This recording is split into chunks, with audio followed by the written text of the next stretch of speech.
South Africa needs to open their eyes. Their eyes. They need to open.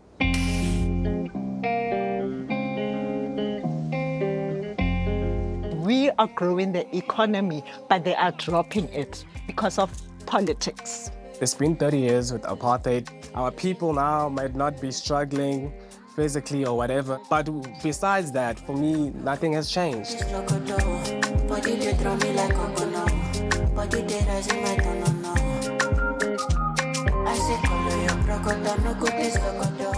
Hi guys, what's happening? My name is Liko Monvimanglia, but my stage name is Liko, and I'm a piano artist. I'm a dancer. I produce, I make beats, I make everything.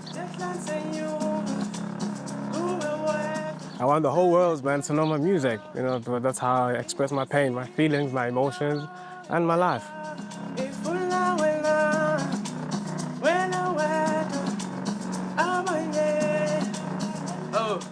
Music plays a very pivotal role, man, in post-apartheid because there's always this thing about poverty and unemployment. So it puts you in a space, man, where you just have to escape. Man, Amapiano for our generation means a lot. We have a stance, bro. Like, we can communicate with anyone and anywhere in the world because it's something that we built.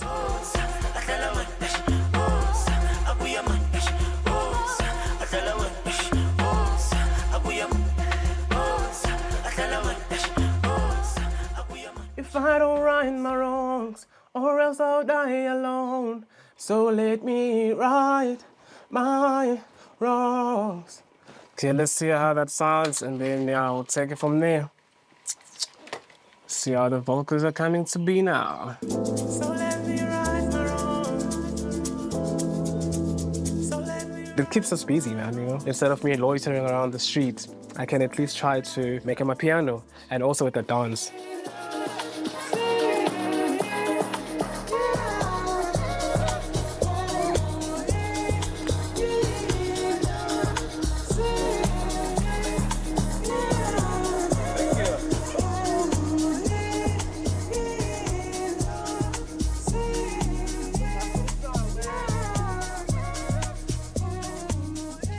Thank you. Oh, yeah. Thank you.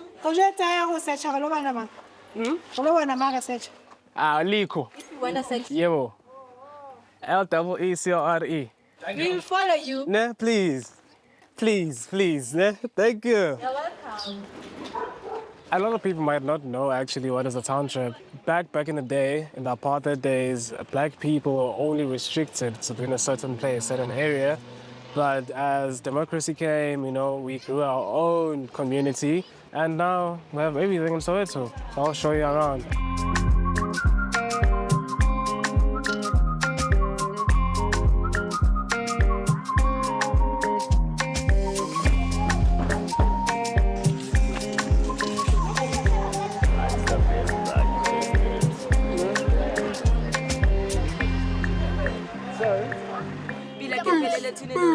My name is Jack. I live in a shack. I might be blocked because of a six-pack. Let donation our father. Yeah, so this is here, Mandela's house, Nelson Mandela, the greatest of all time. He used to live here with his wife, Winnie Mandela. I feel like Mandela's dream failed when he died. Actually, before he even died. Because when he stepped down as ANC president, I feel like everything just failed.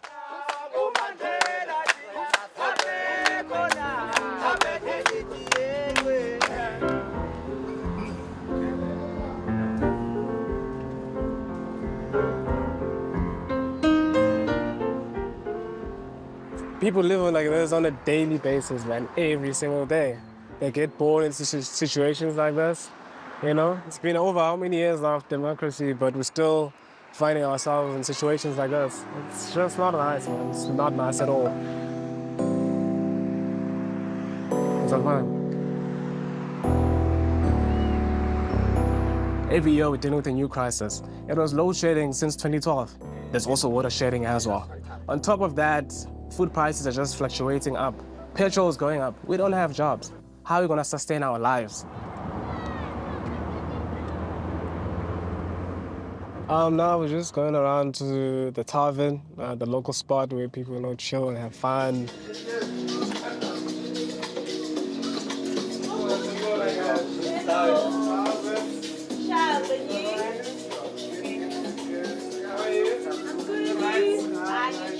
He's our homeboy. So we do listen and we do support our music. We don't have gas stoves, we don't have solar panels. Sometimes we don't even have money to pay for prepaid electricity. When we have to sit like this, we're not actually sitting, we're trying to inspire each other. All the time, because somewhere courage gets lost. They brought me on 29th of May, yeah? Yeah. They promised us that we were gonna get work. Still, nothing. So we stay here maybe 3 times a week. Thank you guys, and I'm too much. Thank you, bro. I appreciate it so much. All right, cheers, brother. Thanks, brother. Thanks, man. Thank you.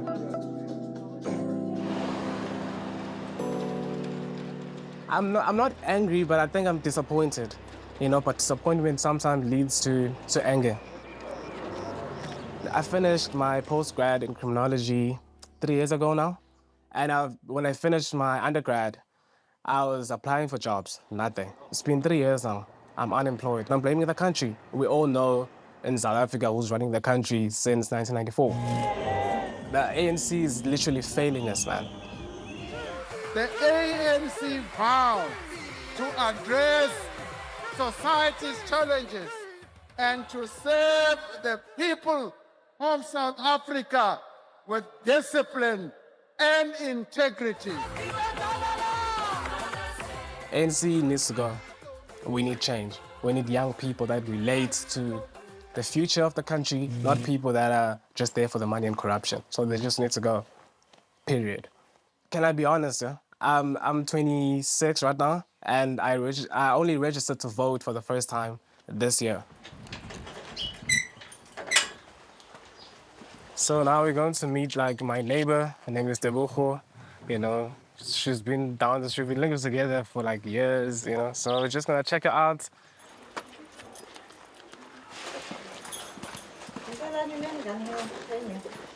How's it? Can we get inside? What are you making here? I make heads. I have a cake now in March. I needed to make but I want the outfit to have a certain thing of actually, I don't know how to explain it now, but I need a bag also. But What fabric? I don't know the fabrics, but we'll talk about it probably. Close to leather, close to denim. Yes, leather, close to leather. My name is Tebogo, say so. I live in Rockville, Soweto, and I'm a graduated fashion designer. The lack of South Africa is so bad. Now you need a backup. My backup is teaching. That's what I introduce myself as. I take those street kids who come from school and they just want to play the whole day. Just take 2 hours, learn English, learn maths, improve such things that you still need every day. Do you understand? So I am making an extra living. Lekwa is making an extra living. He doesn't need to stop it because just like I told that day, you still need to put food on the table. Whether you're a man or a woman, we need to eat. Even if we eat pap and milk, that is food that our elders ate, and that is food that our children and us will eat.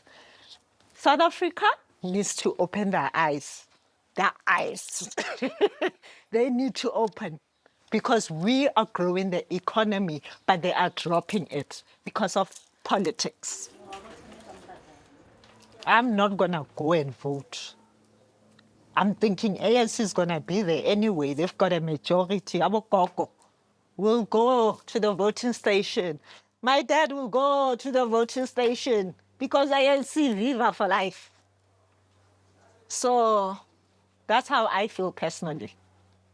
So will I vote? Is it going to bring change? I'm not sure.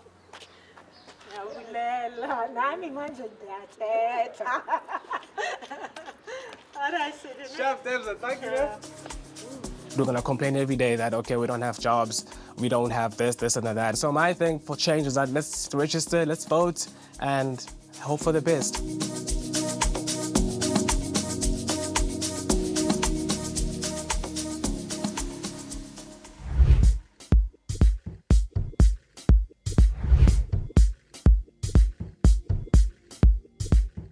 Best decision I've ever made in my life is to just quit my job. I'm finally following my passion for music.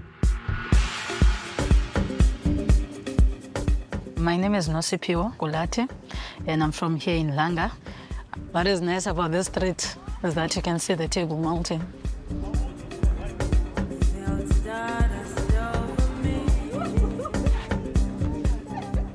Langa is a small township. Everyone knows one another. When people hear township, they hear about dangerous things. It's like you get robbed, raped. But for Langa, I don't think it is like that. So, welcome to my hood.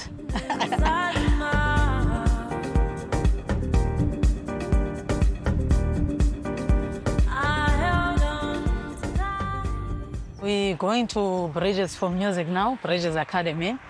So it means a lot to me. That's actually changed my life in a very positive way.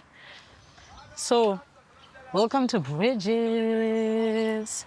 So I'm gonna take you in now to my life of every day. You are Grant? Grandana. Sure. It's a fun family. It feels good as a creative to be in a space with other creatives. You don't feel weird or anything. Your weirdness is actually just embraced, which is something that I love. 5 minutes, 5 minutes. 5 minutes. 5 minutes, yeah. Okay, 1, 2, 3, 4.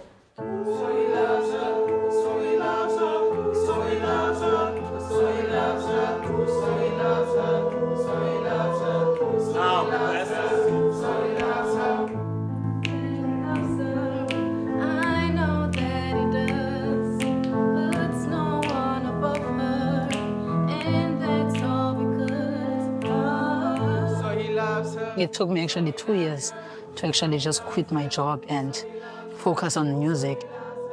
It has been the best decision that I've ever made. I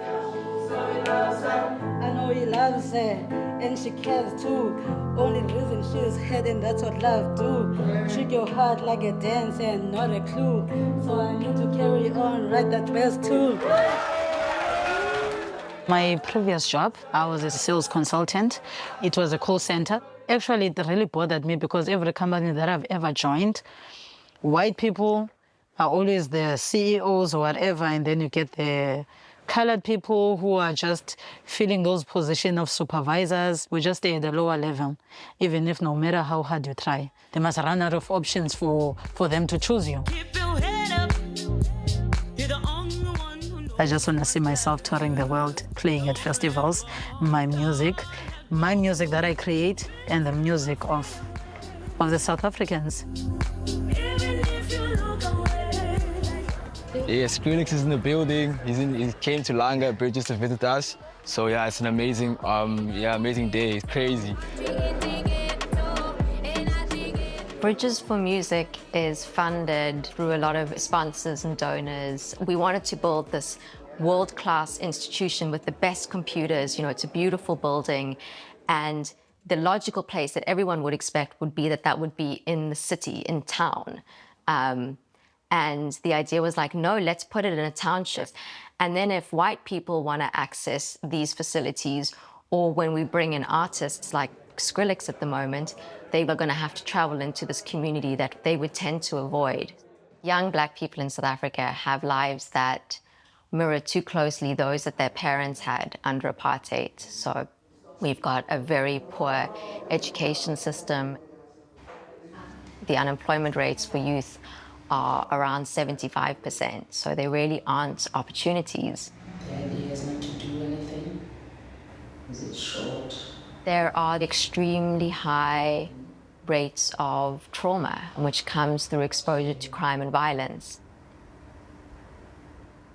One of them was wearing sunglasses because he is hiding a black eye because he was robbed on the weekend. They took everything and they beat him up. So you can see what people are facing on a day-to-day basis, and what does that do to your nervous system. So this becomes that moment of healing, and that's really positive because, you know, hopefully they can get on the other side of that.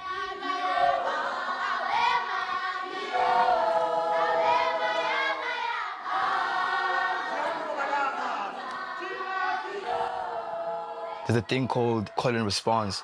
There's a power within that, and there's the sense of community. And I think for me, that's the power of music.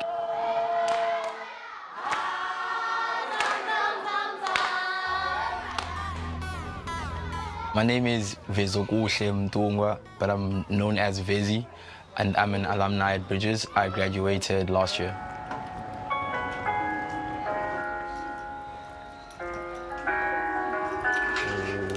Yeah, empty stomachs, we were starving for a meal. Full of dreams that would get us a meal from a deal. Cause it was tough to deal with seeing our mothers go through hell just to pay for a bill. It's no wonder why we kill each other like we senseless. It's no wonder why we feel intended, so worthless. Seeing other kids, God blessed. What about the rest? So I grew up without a father, and that created a lot of problems for me. And that's the period where I was really angry, mad. I was drinking, smoking, doing a lot of stuff. Put the light on. I had a single parent, so you can imagine like all the sacrifices, you know, appointed at my mom. And luckily for me, I found cricket, and that did save my life. I got scouted by one of the guys. They were like, man, you're talented. And then I ended up actually playing for the national team. So that was awesome. So that afforded me scholarships to private schools, and getting there, also getting a culture shock, you know. And even the one day we were in class and they were shooting for the school magazine. And I think I overheard them saying that, like, in a way of like, yeah, we need to add him because he's the only black guy. You know, like, stuff like that for me were like very tough to deal with, you know, and trying to understand, am I valued here or am I just here as like a token, you know, token black child or whatever. Yeah, like the street I walked in. Yeah, back here.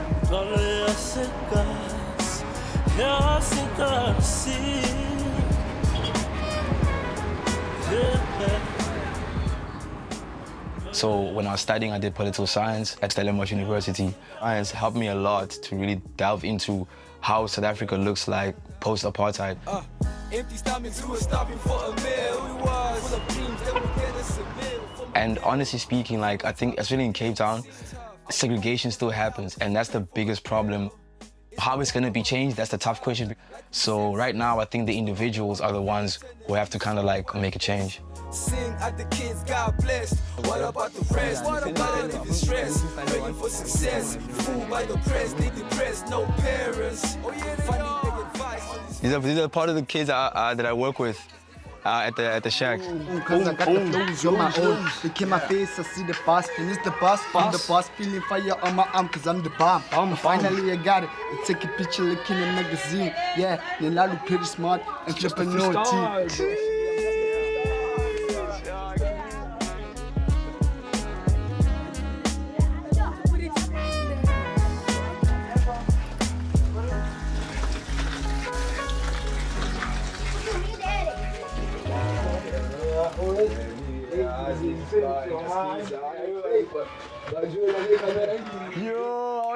My cousin lives here. I come here now and again and I chill with them and I speak with the guys. They tell me their stories, and I'm quite older than them, so it's always nice to intervene in situations that they might be speaking about. I'm like, hey man, I've done that before.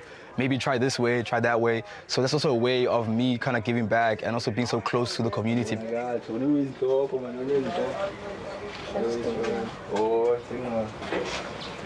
20 years or whatever. I really just see myself like being that guy that people can go, this guy went from the township to, you know, being overseas, just like taking the brand and everything we're doing here on an international scale, because our quality and our storytelling and our skills are impeccable. To think, quick to put a drink, then to go to a shrink. Instead we rather shrink how we feel with the vodka. I do the same when I'm dealing with this township pressure. I don't blame you.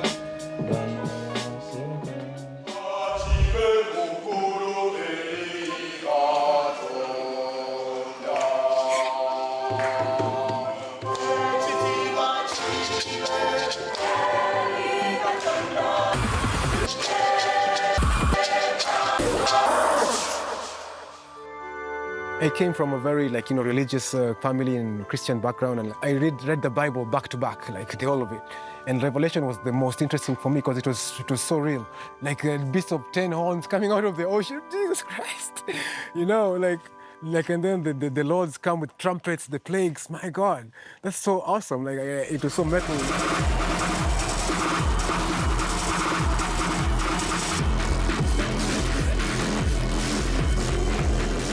I am Martin Kanja, also known as Lord Spikeheart, and I am a producer, singer, performer. I do music that's way borderline, like extreme music that's very different. I like it using all the sounds I can absorb. So I would say I do like a very heavy new form of metal. When I moved here to Kampala, Uganda, was because things weren't really picking up musically back home in Nairobi, and I wanted also to change the scenery, also to see how it will be, because I just was based in Nairobi for a couple of years, see a new place, be in a new country. Yeah, it's a cathedral dedicated to the martyrs who were burnt alive and tortured back in the days in Uganda. So I've seen a lot of graphic imagery could end up very well on an album cover or on a record. It's so dark, it's crazy. It's all these innocent people being burnt alive and tortured, and it's so apocalyptic at the same time. That's so metal, and the metal kind of embraces all this darkness in the world and turns it into something we can mosh to. So it's very positive, actually. Yeah.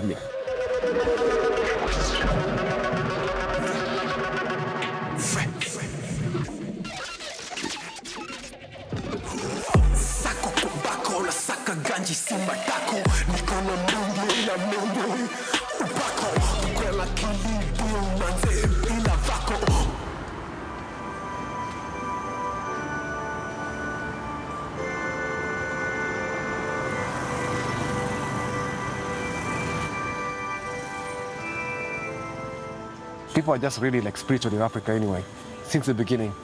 Yeah, and that's one thing that actually the colonial powers at that time really exploited. They found that the Africans had everything they wanted. They had the land, they had the animals, they had the air, they had the clean water. So the only way they could get to them is through their spiritual hunger.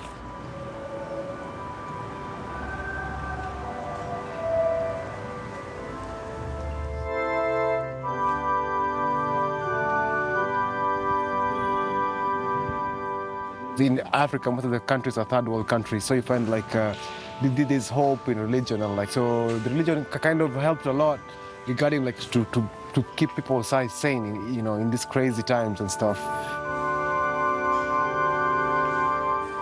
And I would say also the downside of it that happened was they were too eager to accept God and to the gospel and to digest the gospel. So you find that there are all these hack pastors and televangelists, con artists, characters, and these false prophets and everything, That we're looking at is the kingdom of God, where Jesus will reign as They practice what they don't preach, They preach water, but they drink a lot of wine. Thank you, family, for your faithfulness and contributing to the growth of God's kingdom.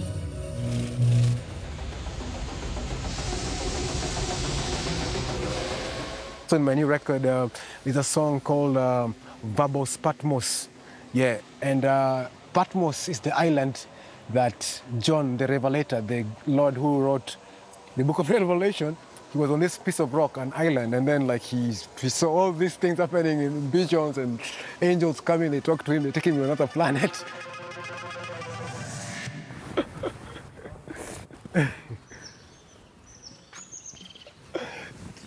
Since I was growing up, I usually felt I feel like I was gravitating towards heavy sounds and like different melodies because that's not what was playing on the radio.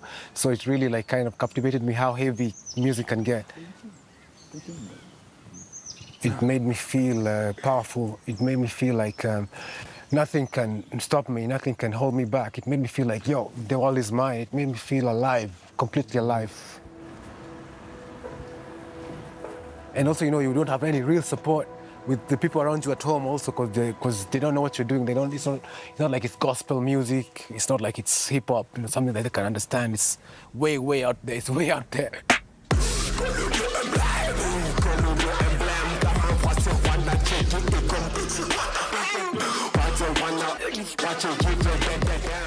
It's a very supportive, loving community because people like us are rare there. So when you find a homie like you listening to Cannibal Corpse or Iron Maiden, it's very different. It's very hard to find. So you just become best friends from there. We just had to make do with what we had, and we had nothing. So you'll find like bands were sharing guitars, bands were sharing studio space, bands were sharing skills. Or even like if someone can play better, they come and help you out on the show, you know, write for you some music, you know, stuff like that. I remember like at home, I would like freak out my brother and my sister sometimes because the growling. Shut up, owl! Shut up, owl!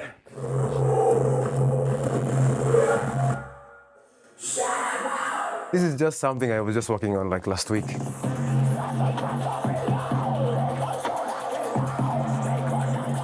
Yeah, actually, it's the first track on my album called TYVM. That track was specifically as a tribute to my grandmother's memory and what she did for the country and how she put her own life on the line countless times. Kenya is once again mourning the death of a freedom fighter after the passing of Field Marshal Muthoni Kirima. Mama Muthoni will be remembered as the only female freedom fighter who fought alongside Dedan Kimathi. She died early Tuesday morning. She was not just our grandma, she was like the country's grandma, you know. So like, it was a whole collective mourning for the country, so.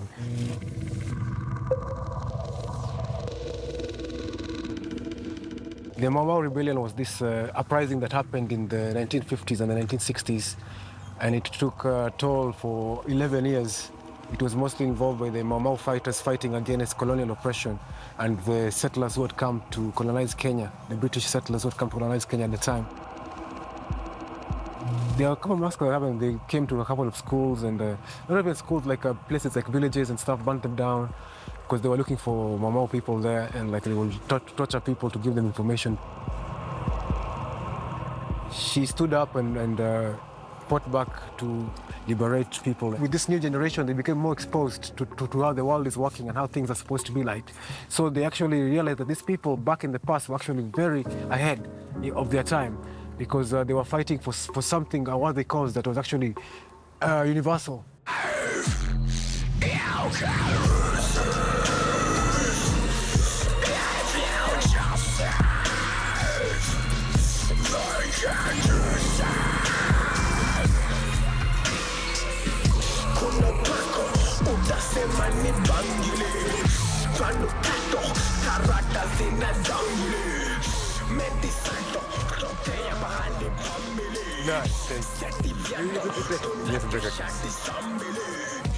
Yes, sir. Yeah. Bestseller. Everybody eats it. So it is delicious. Yeah, it's very delicious. Ah.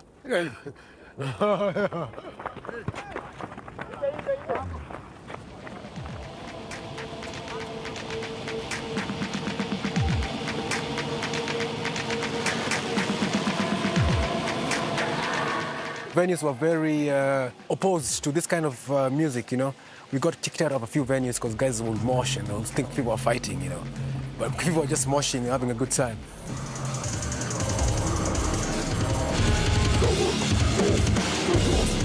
There was a lot of ignorance regarding metal and this kind of sound from Africa, you know. I realized that at the same time they were curious because it was not music that is, you know, generic. It's something that is also like actually sonically challenging also to their scenes, you know. It's something that's very like forward thinking. It's extreme.